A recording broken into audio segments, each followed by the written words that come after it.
Welcome back for real this time into Path of Exile 1, my friends, with the first day of this Phrecia event happening right now. That has given us 19 new Ascendancies, and I welcome you to the first part of me leveling my Templar Puppeteer. Templar Puppeteer, quick reminder for you, it is a holy man who has been disgraced from his order because he started experimenting with zombies. So basically we're playing a necromancer who is the Templar. Very, very interesting. So Puppeteer is that ascendancy that makes the zombies much stronger, but not only zombies. So in this video, I'm going to take you through my experience initially leveling my Templar with minions exclusively, basically, through the first 3 acts. I'm at the start of the 4th act of the game. And no, before you try to correct me and say, Gyro, don't talk to us until you're scraping the top of the game. Sounds like you're new here, my friend. So welcome. I will show you my passive skill tree, what I'm currently wearing, what skills I'm currently using. Join me on this little journey while I have your attention. Maybe I deserve a little like if this is your cup of tea. And let's ascend as Puppeteer. So now that we've ascended, I'm going to go towards Graveyard Shift.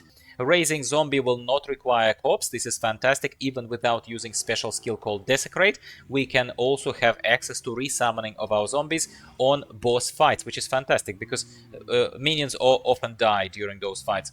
So, and raised zombies also count as corpses if we were to choose to explode them, for example, or do something else nasty with them, which at the moment we won't. At level 55, we'll be able to take flesh puppets, which will give +4 level to all raised zombie gems, as well as create a bit of an effect of having these massive bodyguards with you, with 25% increased zombie size.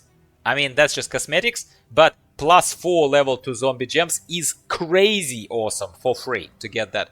At the moment, I'm at level 36, obviously, so we are loosely counting this as about halfway to the start of endgame. I'm talking to beginners once again here for the last time. I'm clarifying for experts. We are a Templar this time around. We're not a Necromancer Witch. It's very weird. I'm still getting used to it mentally. So we're going to start from this point. You can basically type in here, open your passive skill tree with pressing P, and then type in minion. And that will highlight, start flashing like this, a variety of minion-related nodes. But there are a lot, so pathing I'm going to suggest to you. So we're going to go this way, we're going to increase minion damage wherever we can. We're going to take these juicy node retribution, and I didn't go straight down here to take extra maximum life, because at the start of the game, by the time you get here, you don't yet need extra maximum life. But lo and behold, of course, you're going to go back down there, and spoiler alert, potentially even down here, but not yet, okay? So you're going to go here, retribution. You're going to go up here and take sacrifice in order to give your zombies regeneration, life regeneration. Upkeep of the zombies becomes much easier then. We will come back here. At that point in time, after taking sacrifice, you're going to go right-hand side. You're not going to go left-hand side yet. You're going to go right-hand side, and you're going to go all the way here, past Arcanist Dominion, that is generally increasing your casting ability, because we're still casting. You're going to go up here and take this node, which both increases minion damage by quite a lot, as well as gives you an extra zombie. Wonderful, wonderful. Then we're going to come back here, and we're going to also take Enduring Bond, because somewhere around that time, we're going to start using, not around that time, much earlier than that, we're going to start using Summon Raging Spirits. Yes, it's a zombie build, however, Summon Raging Spirits is also a minion. It finds targets automatically, and if you were following my previous guides, you know that I'm a massive, gigantic fan of Summon Raging Spirits in Path of Exile 1 and Path of Exile 2, okay?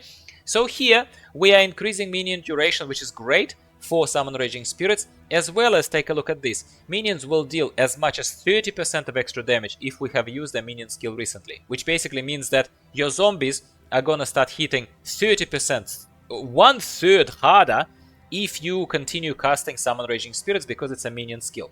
Get it? So that is why this is very important. Super important, alright? Then, after this point in time, you could absolutely take Mastery, but I decided to first take other impactful notables here. However, you could absolutely take... It's up to you what you want to take here, but I would say, personally, I would take that minion hits have a 50% chance, which is a high chance, to ignore enemies' physical damage reduction. Because your main, right now, bodyguards, zombies, are doing physical damage with their physical slams. We are not converting any damage. We're not doing anything fancy into elemental damage yet. So a lot of it is physical damage. So physical damage reduction is the main thing that prevents you to do a tremendous amount of damage to the enemies. So that notable probably would be most impactful. Tell me in the comments down below if you think differently and why, if you think why. We're going up here and then we're turning right and then we're turning here, and obviously we're going to take death attunement for the extra zombie. Thank you very much, extra zombie, as well as increase of their damage on the way. All right. Now, once I've done that, I'm gonna go left. I think at that point in time, I actually took discipline and training because now is the time to start beefing up, preparing for your first run of the labyrinth. I came here and I took spiritual command to increase the attack speed and cast speed of the minions, of course, which is wonderful. Increased the attack speed further, went here and beefed myself up a little bit further, so this is the time to start investing into defensive layers. And now, as you can see, I'm branching over here to start taking redemption and start taking righteous army as well. 20% each damage, a lot of damage around here. This is a wonderful cluster. Not all of it is going to be taken, but that is a vector for you where this build is progressing. If you're faster than me, simply because you have more time on your hands, wonderful, I'm jealous, my friend.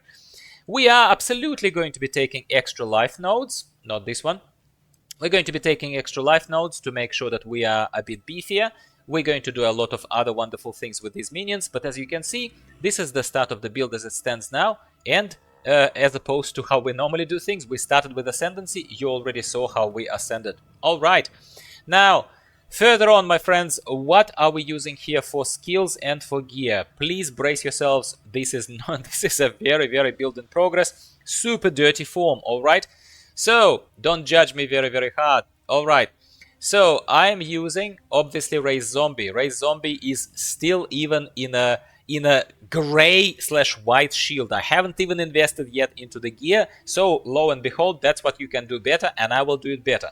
But living testament to the fact that it's a great build, and minion builds are generally great, is that in this crappy gear, completely unoptimized build, I have just right now beaten this first labyrinth, no problem. I haven't died once in this game so far. It's a great, great, great build regardless. That is a living testament why. Zombies, supported by melee splash, because we want to do damage around ourselves, obviously, in order to clear the maps faster. That's our main problem right now. We may reinvest into multi-strike later to make sure that we do more single target damage and perhaps leave the splash to summon Raging Spirits, but at the moment I wanted to clear the maps faster, because one of the problems of this build, it's not a problem, but it's a hindrance, it is not very fast, it's rather slow. It's slow but steady though. You feel safe, but it's slow, okay? So melee splash helps a little bit. We also have combustion support here. Why, Gyro, do you have combustion support? Mate, simply because of the colors of the available slots for gems, and I wanted to give it extra something at this stage. I couldn't care less. It's not optimized. I say it for the last time. I had a blue socket. I needed to put something in there, and that's what it was. That's why. All right, what else? We have also Herald of Purity here. Again, don't judge me too harshly. I will explain. I simply wanted extra damage and extra minion, because we are boosting minions, obviously, without having to press anything. Now, how do I do that? Herald of Purity wants you to do damage before they summon Heralds of Purity. And I directly, as this class, don't do any damage. So what's up, Gyro? Well, mate, while I was running this buff, and if you notice here in the right-hand side, the R is not pressed right now. It's not pressed, simply because I don't have enough mana to reserve for both running Herald of Purity and Determination. And I felt like defensive layer of Determination, running ahead of myself, was more important. So that's another hint for you. While I was running Herald of Purity, though, I was simply relying on Frost Blink. I was simply Frost Blinking. Frost Blink, and you see sometimes in the footage that I'm overlaying here, is that I Frost Blink through groups of enemies, because I know here there is no death around every corner. It's okay, I can get away with this. Frost Blink does damage. Frost Blink also counts as you doing damage directly as this Templar. So that often does proc Heralds of Purity. But as you can see right now, you're looking at something that just asks for optimization, because Heralds of Purity are being now sunset. They were simply helping with early leveling. That's all there was. Something that is tremendously useful though, and that is staying here and will be supported with longer duration, perhaps support at the very least, is Flash Offering. Flash Offering speaks for itself. It grants minions massively increased movement speed, cast speed and attack speed. Basically boosts their damage. Flash Offering should be used on the cooldown whenever you can. Alright? What else do I have here? Determination, I already said. It is going to be a beefy, meaty, high health and high defensive layers such as the armor and possibly block chance, but that's later. Those are going to be my defensive layers, but we are going to build them later. That's why determination here, to start leveling determination, is very, very important. Summon Raging Spirit, I already said, that's my bread and butter attack. It's a bit of a boring gameplay, but I like it. Basically, you're pressing one button, and then you're pressing Flash Offering, which is the second button, and your third button is resummoning your dead zombies, which are actually holding up pretty well. They're not dying too much. Summon Raging Spirit, minion damage support, and added fire damage support. There you go, couldn't be clearer. But yes, of course, I literally just like a minute ago before started recording, I got these gauntlets. They have extra minion damage on them. They have 4 slots. Of course, I'm going to reposition some of these gems, and that is possibly a reason for you, my friend, to subscribe if you are not yet, and come back for part number 2, where all of this is going to look, if not perfect, then better. I promise that to you. That's probably all there is to say here, mate. There is nothing else to really mention. It's really basic setup, and it works fantastically well. My resistances are not yet capped. I'm only at level 36, but I'm really enjoying this. What else can I advise you as far as the early leveling kind of advice is concerned for this build? Early on in the game, you may also want to use a Holy Flame Totem. Holy Flame Totem is great because you get it early on, and I like basically anything that doesn't require micromanagement. I like that Holy Flame Totem, you just put it into the ground, it starts blasting everything, it auto-targets everything. It also gives you immunity of curses if you stand in that little glowing kind of golden consecration ground that totem creates. So that's also a help for you, another little advice how you can make this obviously better. One problem that this build has is not even how slow it is. It's not terribly slow, it's slowish, but it's not terribly slow.